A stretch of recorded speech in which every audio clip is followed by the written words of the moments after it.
열왕기상 3장 17절부터 22절까지 열왕기상 3장 17절부터 22절까지 읽어드리겠습니다. 한 계집은 말하되 내 주여 나와 이 계집이 한 집에서 사는데 내가 저와 함께 집에 있으니 아이를 낳았더니 나의 해산한 지 3일에 이 계집도 해산하고 우리가 함께 있었고 우리 둘 외에는 집에 다른 사람이 없었나이다. 그런데 밤에 저 계집이 그 아들 위에 누움으로 그 아들이 죽으니 저가 밤중에 일어나서 계집 중 나의 잠든 사이에 내 아들을 내 곁에서 가져다가 자기의 품에 누이고 자기의 죽은 아들을 내 품에 뉘었나이다. 비명에 내가 내 아들을 젖먹이려고 미명에 내가 내 아들을 젖먹이려고 일어나 본적 죽었기로 내가 아침에 자세히 보니 내가 낳은 아들이 아니더이다 하매 다른 계집은 이르되 아니라 산 것은 내 아들이요 죽은 것은 내 아들이라 하고 이 계집은 이르되 아니라 죽은 것이 내 아들이다. 내 아들이요 산 것은 내 아들이다 하며 왕 앞에서 그와 같이 쟁론하는지라. 아멘.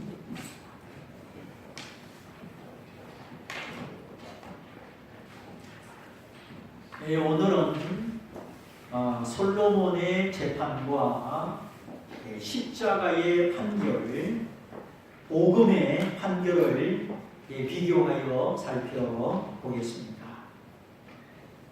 자, 솔로몬의 판결은 이 아들을 뺏길 만한 여인에게 큰 소망을 주었습니다. 칼을 가져오너라, 반반으로 나눠줘라.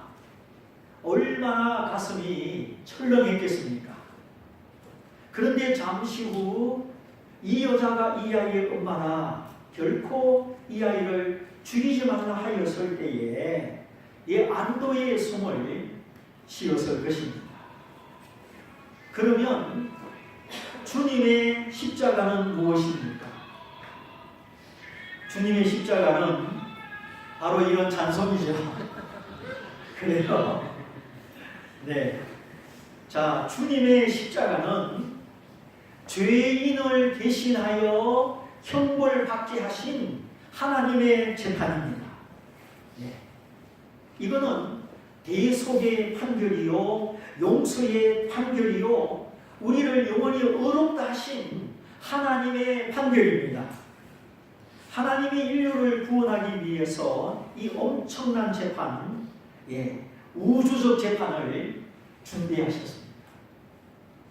그래서 해도 위를 비쳐 읽고 땅이 흔들리고 무덤이 터져 죽은 자가 살아나고 로마 사람 백부장이 이 사람은 진실로 하나님의 아들이었도다. 유대인이 아닌 로마 사람이 예수님을 하나님의 아들이라고 고백했습니다. 아담 이후의 모든 죄인들을 당신에게로 이끄시는 엄청난 하나님의 판결, 하나님의 재판이 바로 십자가의 복음의 판결입니다. 하나님은 그 본성이 의로우시니 절대 거짓말하지 아니하십니다. 그래서 히브리서 6장에 하나님은 모든 것을 할 수 있으되 단 한 가지를 못하시나니 무엇을 못하신다? 거짓말을 못하신다. 정말 이것이 우리의 소망이고 하나님은 그래서 절대 신앙의 대상이고 절대 안심할 수 있는 분이십니다. 우리가 믿기만 하면 그 믿음의 분량대로 얼마든지 응답하시고 채워주시고 역사하시는 분이십니다. 하나님이 못할 일이 어디 있습니까?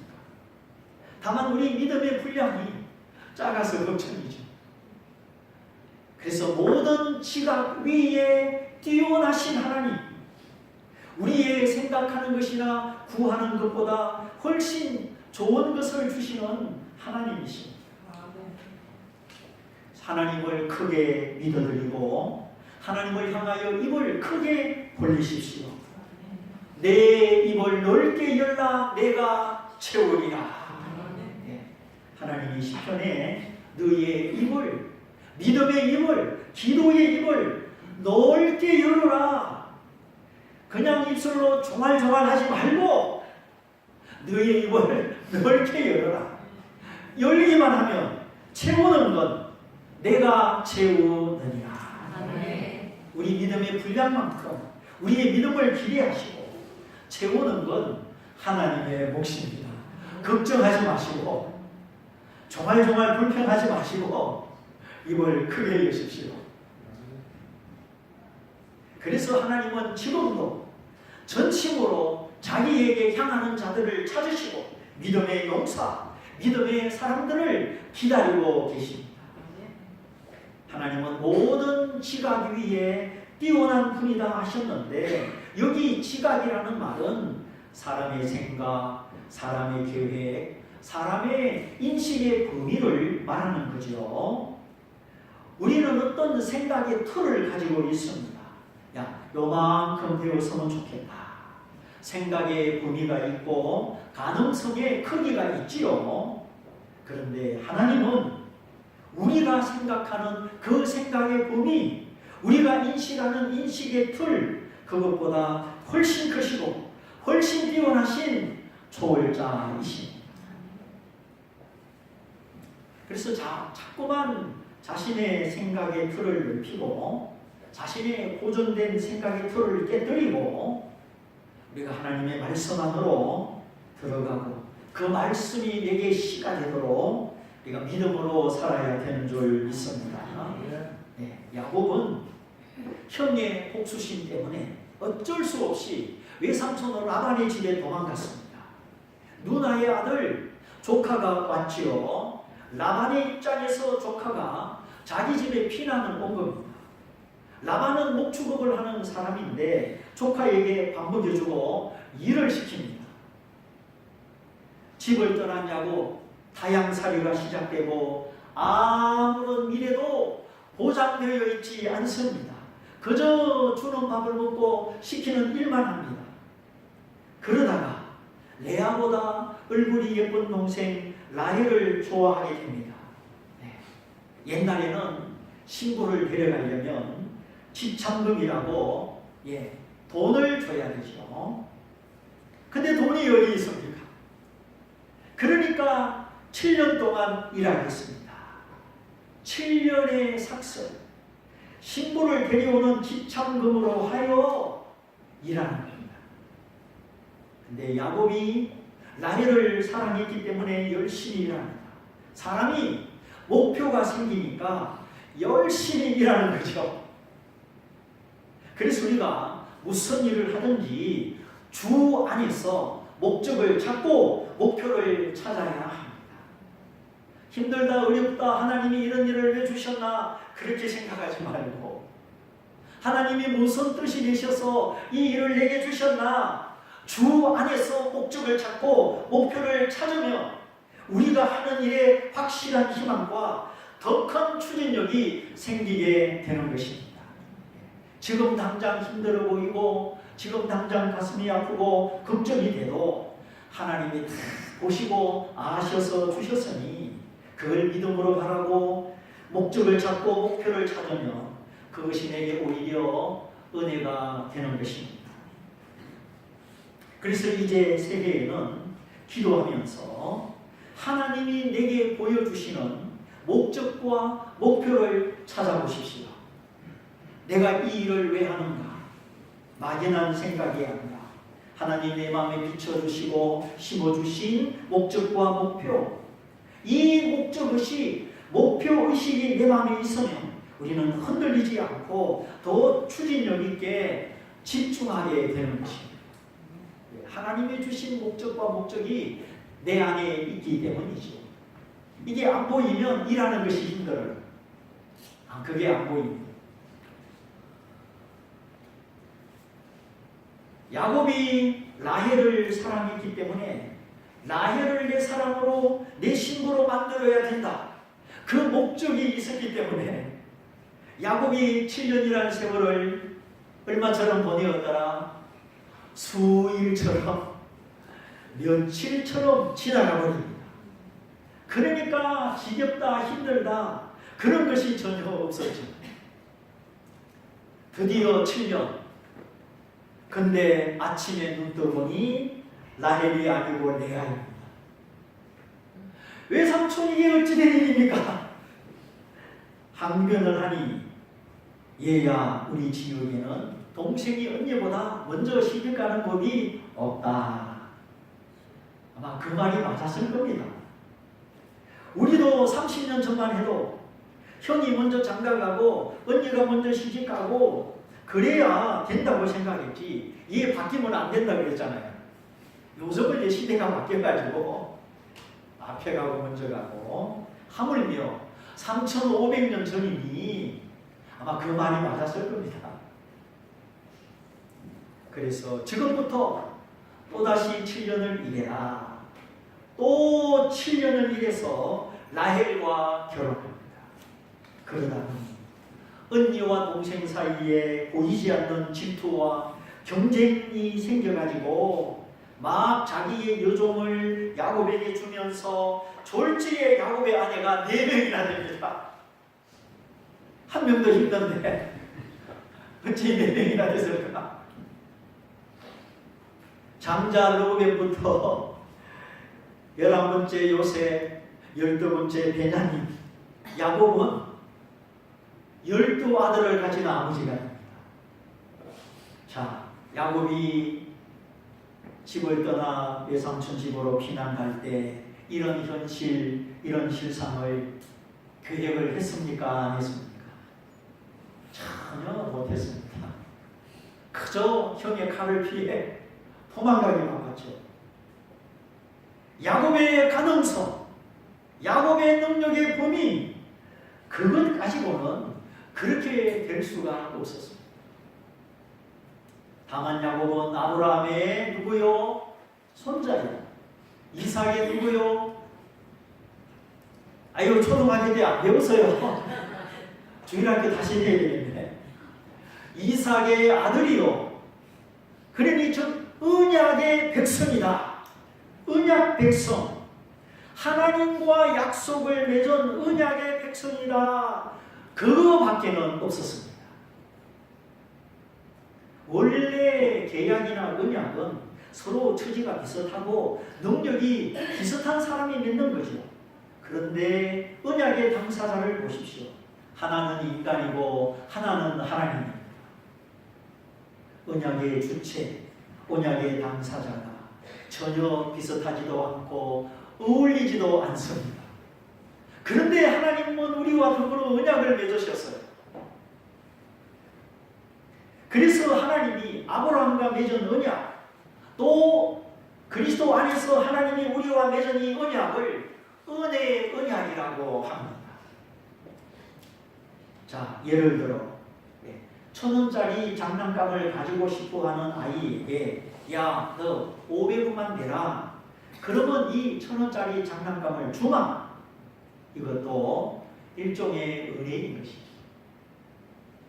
딴 사람에게 팔면, 돈 있는 아이에게 팔면 1,000원 받을 수 있는데 이 아이가 하도 갖고 싶어하고 돈이 부족하고 불쌍하니까 500원 손해보고 반값에 판 겁니다. 내가 손해만. 이 아이가 기뻐하는 그것 때문에 내가 손해만. 누군가 잘되고 누군가 구원받고 누군가 기뻐하는 그것 때문에, 그것이 바로 뭐죠? 은혜라는 거예요.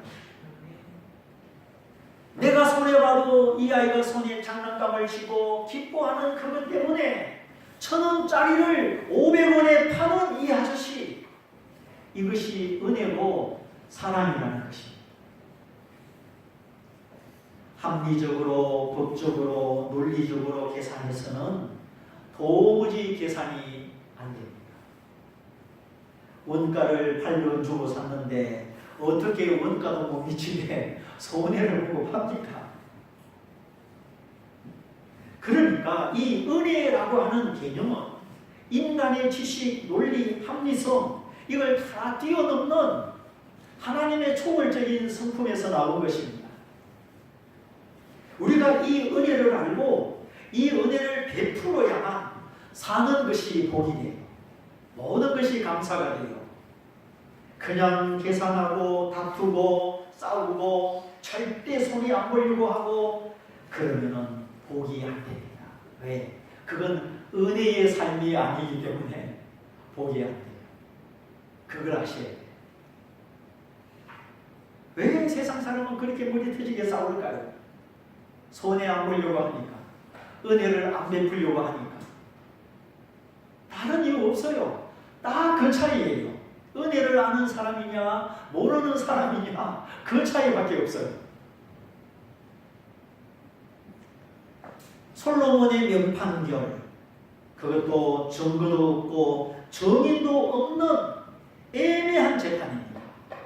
깜깜한 밤중에 아기가 하나 죽었는데 이제 이 남은 아이가 어느 여자의 아이냐 전혀 분간이 안 됩니다. 아마 분간이 되면 쉬운 재판이죠. 누구나 재판할 수 있죠. 근데 뭐 혈액 검사가 있습니까? DNA 검사가 있습니까? 뭐가 있습니까? 아무것도 증거가 없습니다. 정말 무식한 인간 같으면 귀찮으니까 어떻게 해야 될지 모르니까 에어판으로 나눠줘라 그랬을지도 모릅니다. 그러면 재판은 일단락되지만 그 반토막 시체를 끌어안는 그 의미의 심정, 진짜 엄마의 심정은 어떻겠습니까? 만일에 그렇게 무식하게 판결을 내렸다면, 그러므로 솔로몬이 처음에는 칼을 가져오느라 반으로 나눠줘라 응하게 판결을 내렸지만 그거는 본심이 아니었습니다. 하나님도 그래요. 참 때때로 하나님이 우리를 다루시는 걸 보면 정말 응하게 다룰 때가 있어요. 근데 왜 하나님의 지나고 보면 믿음으로 인내하고 섬기하면 그것이 하나님의 본심이 아니었구나. 정말 나를 고치시고 나를 만드시고 나를 살리시는 하나님의 은혜임을 우리가 알게 되는 줄 믿습니다. 하나님의 지혜가 그 솔로몬의 마음에 있어서 진짜 엄마를 가려내기 위하여 그렇게 명한 것 뿐이죠. 하나님의 지혜, 하나님의 은혜는 이렇게 인간의 지식, 인간의 합리성을 초월합니다. 은혜 베푸는 자의 기쁨 때문에, 사랑을 주는 자의 기쁨 때문에 하나님의 은혜, 하나님의 지혜는 인간의 지식, 인간의 논리가 미치지를 못합니다. 누가 남의 자식 살리라고 내 아들을 죽입니까? 네? 누가 저 집 자식 살리라고 저 집 자식 1등 하라고 내 아들을 고치시킵니까? 어디 있습니까 세상에? 그냥 하나님은 우리 살리려고 당신의 아들을 십자가에 주셨다. 이거를 무엇으로 해야 하고 어떻게 계산을 하겠습니까? 그런데도 철학을 추구하고 3단 논리, 3단 문법을 추구했던 헬라 사람들, 헬라 철학, 그리스 철학, 이 인간의 지식, 인간의 철학은 십자가에 나타난 하나님의 사랑을 받아들이지 못했습니다. 그래서 사도 바울이 고린도전서에서 말하기를 헬라인은 지혜를 구하고 유대인은 표적을 구하고 우리는 십자가에 못 박힌 그리스도를 전하느니라. 네. 여러분, 이 한 구절이 얼마나 깊은 뜻을 담고 있는지 아십니까? 지금도 세상 사람들은 그냥 하버드 대학, 서울대학 막 인간의 지혜를 추구합니다. 또 어떤 사람은 막 기적이 나타나고 로또가 당첨되고 막 맨날 기적 같은 삶이 나타나기를 원합니다. 하나님의 원대한 계획과 사랑 안에 아들의 죽음을 통한 죄 용서와 영생을 약속하셨는데, 그리고 당신의 종들을 보내시고 믿으라 영접해라 이 복음 받아들여라 하셨는데, 사람들은 십자가에 못 박힌 그리스도를 주목하지 않습니다. 너무 쳐다보는 것이 많고 너무 바라보는 것이 많아요. 허영과 욕심으로. 주님이 그렇게 당신 좀 쳐다봐 주기를 바라는데 우리도 주님을 쳐다보지 않을 때가 얼마나 많습니까? 오늘도 주님이 손 벌리고 두 팔 벌리고 그 못자국난 상처 보여주시면서 내게로 오라.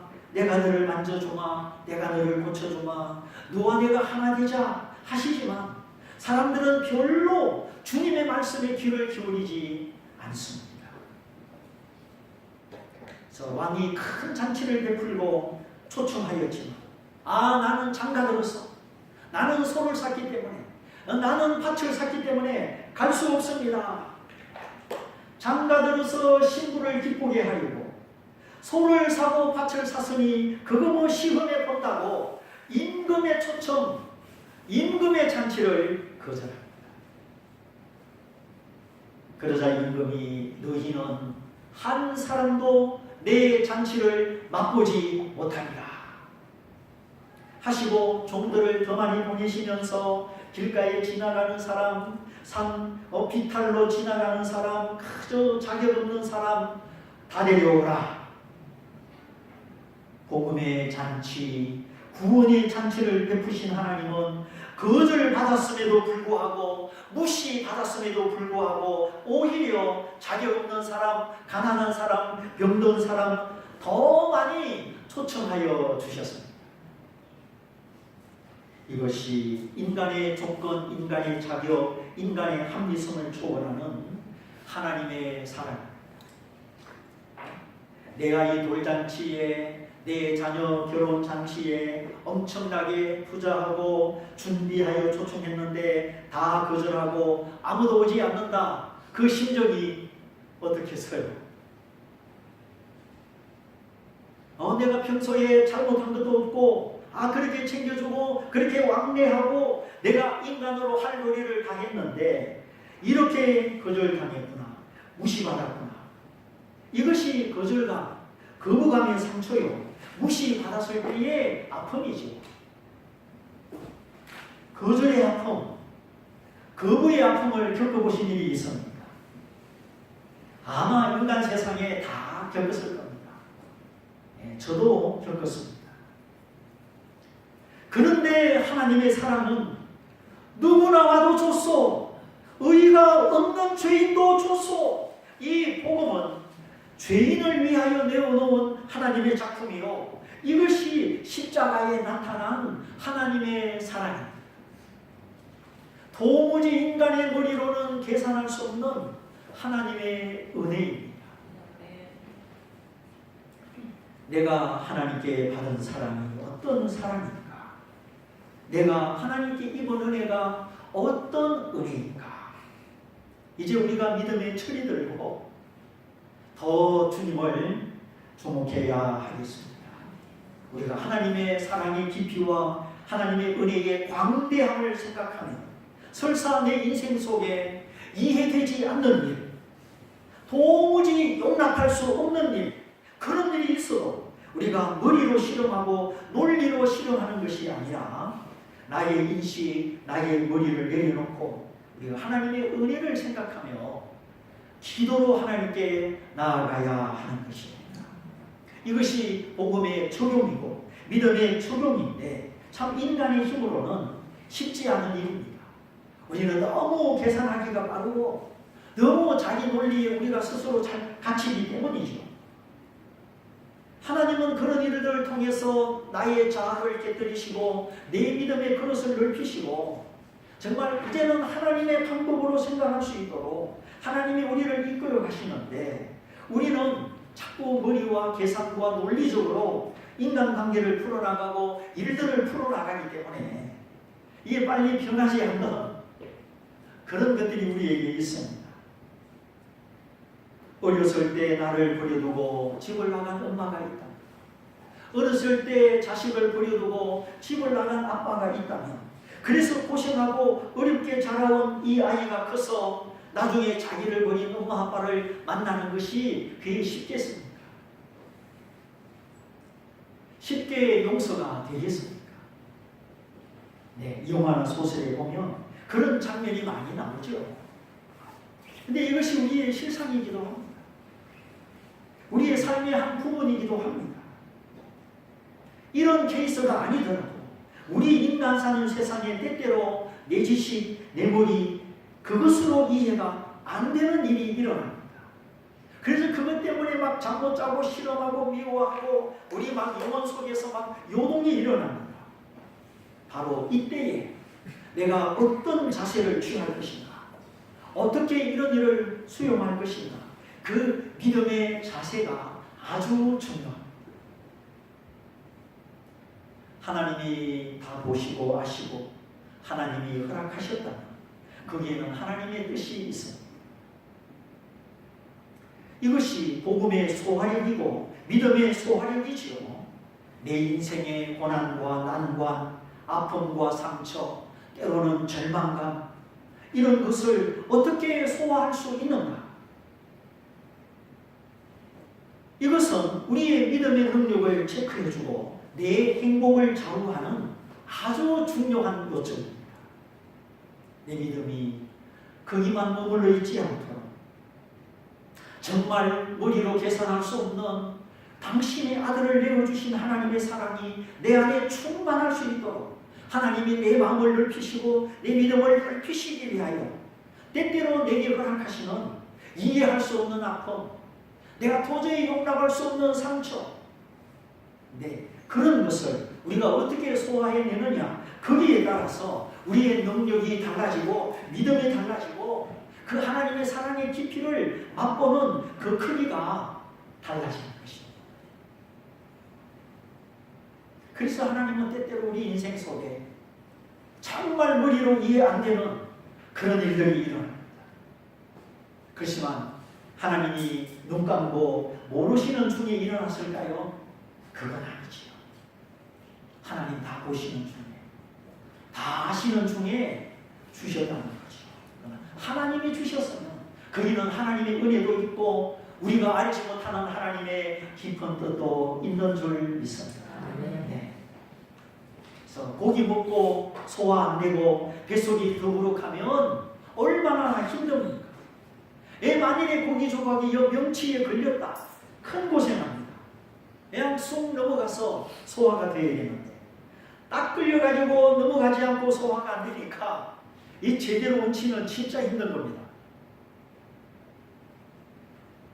우리가 인생을 살아갈 때 당하는 이해 안 되는 일, 내 머리로는 소화가 안 되는 일, 그러면 잠 못 자고 괴로워하고 그게 딱 끌려가지고 인간의 방법으로 애쓰다가 더 힘들을 겁니다. 소화가 안 됩니다. 그저 막 법원에 가서 고소하고 재판하고 하나님의 방법이 아니라 인간의 방법으로 하다가 그냥 감정으로 하다가 더 힘들어지는 거예요. 바로 여기 이 부분에서 하나님의 깊은 은혜, 하나님의 놀라운 사랑이 필요합니다. 그리고 하나님은 나에게 감당하지 못할 시험을 안 주신다. 또한 피할 길을 주신다. 그리고 능히 감당하게 하신다. 내게 지혜와 은혜와 믿음을 더하셔서 나로 하여금 감당할 수 있는 능력을 더하신다. 이것이 시험을 이겨나가는 3단계입니다. 제일 좋은 것은 세 번째입니다. 나로 하여금 겸손하게 하시고 이제 기도하게 하시고 나를 성숙시켜서 어떤 시험이 와도 감당하게 하신다. 첫 번째도 두 번째도 좋지만 이 세 번째가 제일 좋은 것입니다. 이제 믿음의 은혜, 믿음의 지혜, 믿음으로 기대하고 믿음으로 바라보는 믿음의 자세가 점점 더 굳어가기 때문이죠. 그래서 감당할 시험을 안 주시고 피할 길을 주시고 그것도 좋은 거지만 능히 감당하게 하시는 이 은혜가 가장 좋은 줄 하시기를 바랍니다. 자, 아까 야곱이 이야기했죠. 자기는 피난살이 하다가 라헬이 이뻐서 7년 14년에 7년 14년의 일한 삭수로 아내로 맞이합니다. 이게 어쩌다 보니 4명의 아내를 통하여 12아들을 낳았습니다. 그 당시 야곱이 그 12아들이 이스라엘의 12지파가 되고 이스라엘의 12조상이 될 줄 알았겠습니까? 몰랐겠습니까? 야곱은 몰랐습니다. 하나님은 다 아시고 야곱의 인생을 그렇게 야곱이 생각하는 것보다 넘치는 지각에 띄어나신 하나님이 넘치는 은혜를 베풀어 주신 거예요. 자기가 아브라함의 하나님, 이삭의 하나님, 야곱의 하나님이라고 그렇게 성경에 기록되고 그렇게 불릴 만큼 야곱이 믿음의 조상의 반열에 들어갈 줄 알았습니까? 전혀 생각지도 못하고 예상치도 못한 일입니다. 그런데 하나님 편에서 은혜를 베푸시고 인간의 계산과 예산이 전혀 없는 축복을 베풀어 주셨습니다. 그래서 하나님의 모든 언약은 은혜의 언약이라고 합니다. 예수님의 보혈의 피도 우리가 계획한 것이 아니고 우리가 하나님께 요청한 것이 아니고 하나님이 스스로 우리를 위하여 약속하신 언약의 피라고 하셨습니다. 하나님께서 우리와 더불어 언약을 맺으셨으나 대등하지도 않고 계약을 맺을 수 없는 그런 아주 무능력한 우리, 아주 낮은 상대, 비교가 안 되는 상대와 언약을 맺어주시고 이제 당신의 사랑과 당신의 열심으로 그 언약을 이루어 가시는 것입니다. 그러므로 우리가 하나님을 향하여 믿음을 크게 가지고 믿음의 입을, 기도의 입을 크게 여셔야 하는 겁니다. 두려워하지 말고 그 내 머리 내 능력으로 난 요거밖에 못해 그러지 말고 하나님의 언약을 믿고 하나님의 크심을 믿고 믿음으로 전진해야 합니다. 그래서 더 크게 구하십시오. 더 많은 것을 구하십시오. 내 능력에 맞는 일을 찾지 말고 하나님이 능력 주셔서 감당하게 하시는 하나님의 목표와 하나님의 목적을 찾으시기 바랍니다. 요셉도 그렇습니다. 하나님의 꿈을 꾸고 그 꿈을 버리지 않고 간직한 그 뿐인데 하나님은 요셉을 총리의 자리로 올려주셨습니다. 요셉이 그걸 처음부터 알았겠습니까? 몰랐겠습니까? 역시 몰랐죠. 물론 형님들이 묶은 볕단이 절을 하고 또다시 해와 달과 별들이 절을 하고 그건 알았지만 자기가 이집트 강대국의 총리가 된다는 것은 전혀 예상치 못한 요셉 생각에 해와 달과 별이 절을 한다. 해와 달은 아버지 엄마, 별들은 형님들이죠.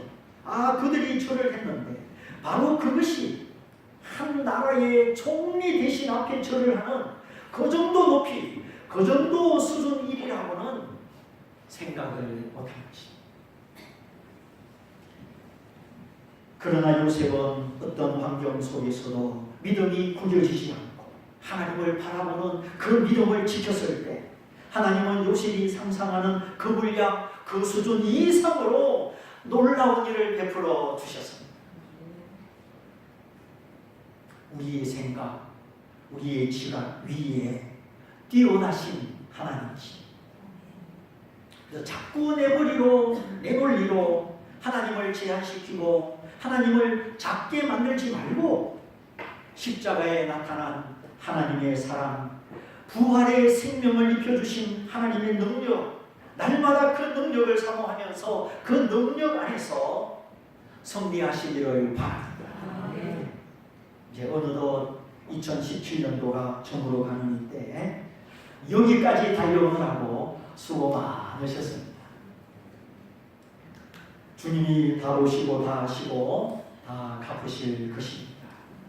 홀이라도 실오라기만큼이라도 계산을 잘못하지 않으시는 하나님, 그 하나님이 때를 따라 피곤치 않고 낙심하지 않으면 꼭 필요한 열매를 주실 것입니다.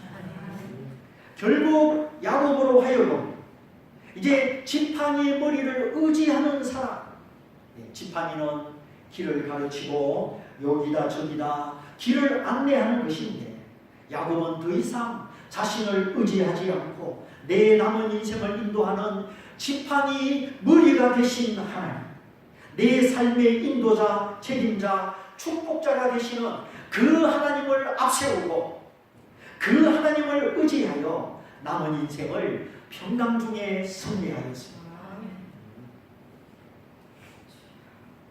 나라의 왕이 죽었을 때 지니는 그 국장을 야곱의 장례식에 그대로 적용하지 않았습니까? 얼마나 멋있습니까? 믿음이 어렸을 때는 그저 외삼촌 라반에게 빌붙어서 막 살려고 몸부림을 쳤죠. 이제는 나라의 왕을, 바로 왕을 축복하는 믿음의 사람으로, 믿음의 거장으로 우뚝 서게 되었습니다. 요셉 역시 죽기 전에 유언하죠. 하나님이 반드시 너희를 이 땅에서 끄집어낼 것이다. 너희가 자유의 백성으로, 하나님의 백성으로 출발하게 될 것이다. 그때 나의 뼈, 나의 해골을 가져가라. 요셉은 하나님의 감동으로 장래일을 예언하고 믿음의 뼈, 믿음의 해골을 유산으로 남겨줍니다. 그래서 이스라엘 백성들이 출애굽하다가 힘들고 낙심되고 어려울 때 저들 가운데 함께 있는 그 요셉의 뼈, 요셉의 믿음을 생각하고 전진할 수 있는 힘을 얻었던 것입니다. 하나님이 베풀어 주신 은혜, 여기까지 함께 하신 은혜 감사하면서 아직도 해결하지 못한 숙제도 있고 다 아물지 아니한 마음의 상처도 있고 때로는 벗어버리고 싶은 무거운 짐도 있고, 그럴지라도 나 위하여, 이 죄인을 위하여 지고 가신, 말없이 지고 가신 주님의 십자가를 생각하고 내 믿음의 분량을 넘어서는 일, 내 머리 내 논리로 이해가 안 되는 일이 있어도 야곱처럼 하나님을 만나고 요셉처럼 하나님을 순종해서 더욱 큰 믿음의 입으로, 더욱 큰 기도의 입으로 하나님의 채우심, 하나님의 역사를 경험하는 승리자, 축복자, 간증자가 다 되시기를 주님의 이름으로 축원드립니다. 이 말씀을 붙잡고 기도하겠습니다. 주님, 솔로몬의 판결을 통하여 그 여인의 마음에 큰 안심을 주었다. 하나님이 그 아들을 십자가에 드리는 그 복음의 판결을 통하여 우리의 영혼에 안심을 주시고 영원히 변치 않는 구원을 주신 하나님 아버지, 이 하나님의 은혜와 사랑을 더 깊이 알고 때때로 내 머리로 이해 안 되고 정말 괴로운 일이 있더라도 하나님의 지혜로, 하나님의 은혜로 볼 수 있는 주의 문을 열어 주시옵시고, 내 인생의 아픔과 고난과 숙제와 문제를 통하여 하나님을 더 가까이, 내 믿음이 더 커지게 도와주시옵소서. 우리 말씀을 붙잡고 같이 기도하겠습니다. 할렐루야. 사랑하시는